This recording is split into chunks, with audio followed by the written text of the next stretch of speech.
Alors bonjour à tous, bienvenue sur dailyfx.fr, bienvenue au 13h des Day Traders, Vincent Gagne pour vous retrouver. Suite au morning meeting, on va actualiser donc les vues de marché proposées ce matin, peu de changements, les indices boursiers sont haussiers, Wall Street l'a toujours été et en Europe on se reprend après une semaine de volatilité depuis des niveaux de support. On va regarder donc dans ce 13h des Day Traders les bougies japonaises en données horaires qui permettent donc toujours de viser les objectifs techniques proposés ce matin dans le morning meeting. Alors vous avez sous les yeux l'avertissement sur les risques liés au trading et moi je vous lis simplement cette phrase: trader sur marche comporte un risque élevé et ne peut être recommandé à tout investisseur car cela peut générer des pertes qui dépassent votre capital de trading.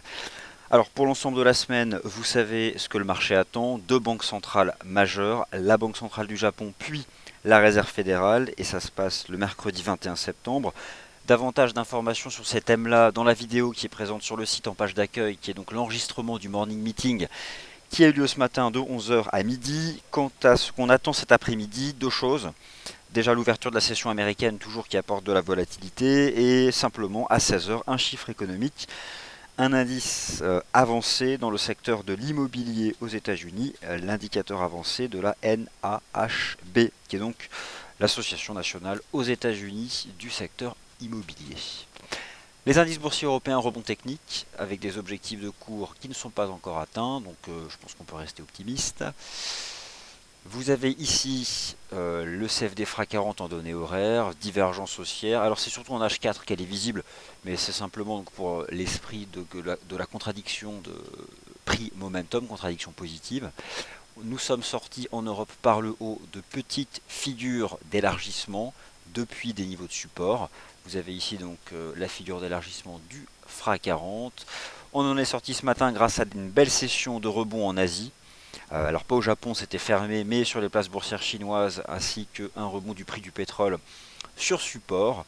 En Europe, hormis la Deutsche Bank, toujours pénalisée, et quoi qu'elle se reprend depuis ses plus bas, la Deutsche Bank, mais elle pénalise le DAX, c'est pour ça que le GR30 est moins propre que le CAC 40, mais globalement, les valeurs pétrolières, les cycliques de manière générale, la distribution par exemple, et surtout le secteur de la banque et de l'assurance se reprennent dans la dynamique non pas de la semaine dernière qui était largement négative, mais plutôt celle en place depuis début juillet, qui était positif pour ce secteur financier. Le CAC 40, que peut-on viser dessus? Eh bien, cette cible à 4417 points, qui est donc la partie haute de cette structure d'élargissement dont le marché est sorti par le haut ce matin. Alors, cette vue de marché sur le CFD FRA 40, vous la retrouvez aussi sur l'Eurostoxx 50, ici le CFD EUSTX 50. Moins propre techniquement que la bourse de Paris parce que bah voilà, il y a par exemple la Deutsche Bank qui le pénalise, qu'on ne retrouve pas dans le CAC naturellement. Malgré tout, sur ce marché là aussi, on peut viser au moins cette ligne de tendance qui est à 2980 points. Après, voilà, moi je pense que cette structure d'élargissement, vu ici la divergence haussière de RSI en H4 et surtout le point bas qui, selon mon analyse technique, a été fait sur les principaux indices boursiers américains, eh bien je pense que d'une part, on peut viser ces 2980 points, mais même davantage, et notamment les 3000 points ici de l'Eurostoxx 50, qui, à peu de choses près, correspondent à la partie haute de cette structure d'élargissement chartiste.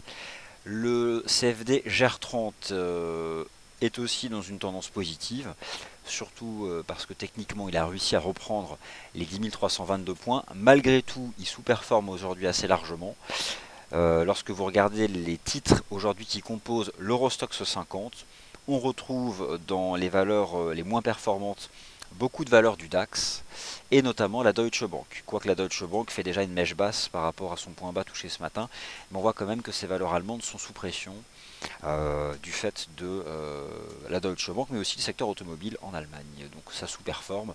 Après, voilà, si on a des objectifs qui se situent plus haut sur le FRA 40 et l'Eurostoxx 50, je pense que sur le GR30, là aussi, on peut au moins viser la moyenne mobile à 20 heures à 10 400 points. Mais franchement, si je traite ces trois indices de manière distincte, le GR30, j'aurais tendance à me tenir à l'écart et à largement privilégier la poursuite du scénario positif sur le FRA 40 jusqu'à 4417 et sur l'Eurostoxx 50 jusqu'à 2980.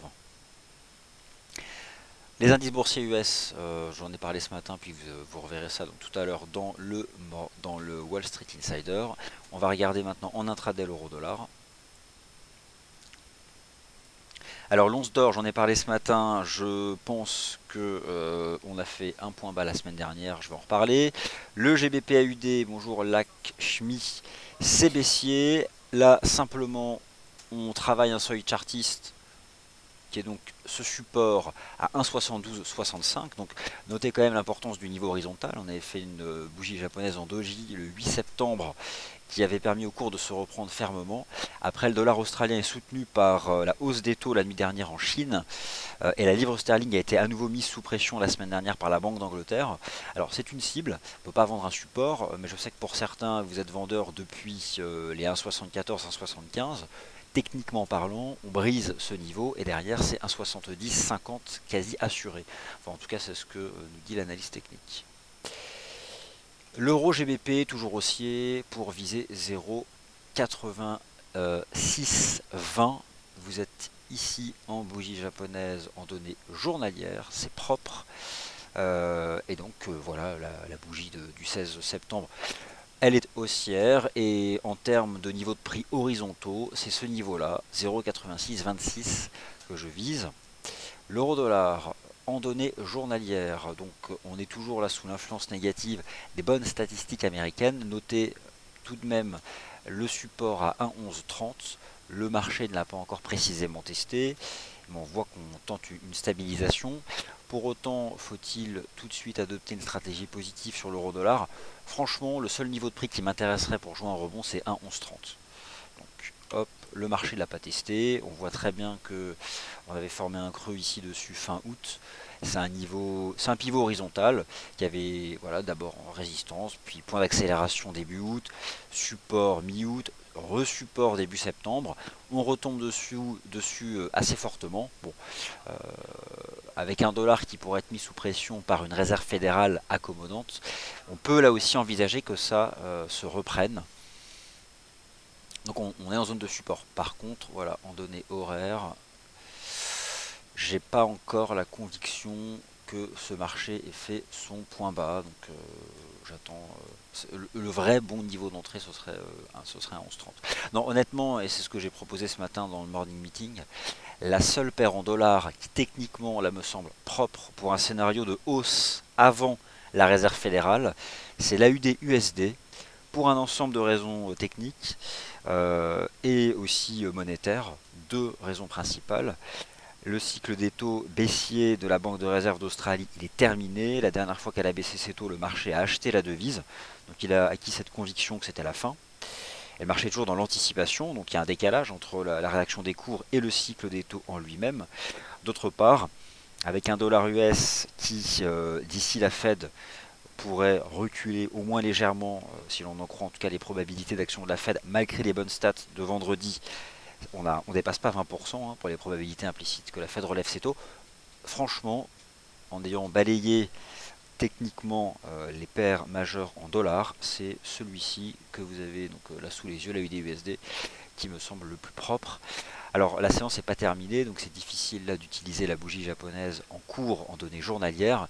Et autant vous dire que si on a ce soir exactement ce chandelier japonais, c'est une structure en avalement haussier sur support, au-dessus d'une ligne de tendance haussière, bref, ce serait donc un signal haussier.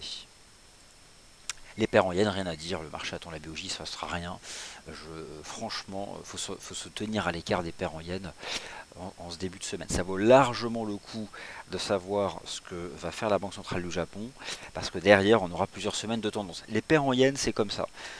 Ça se met en range longtemps. Quand ça part en tendance, une belle journée de cassure technique ample sur l'axe des prix, derrière ça dure. Et donc c'est quelque chose qui peut s'initier à partir de mercredi.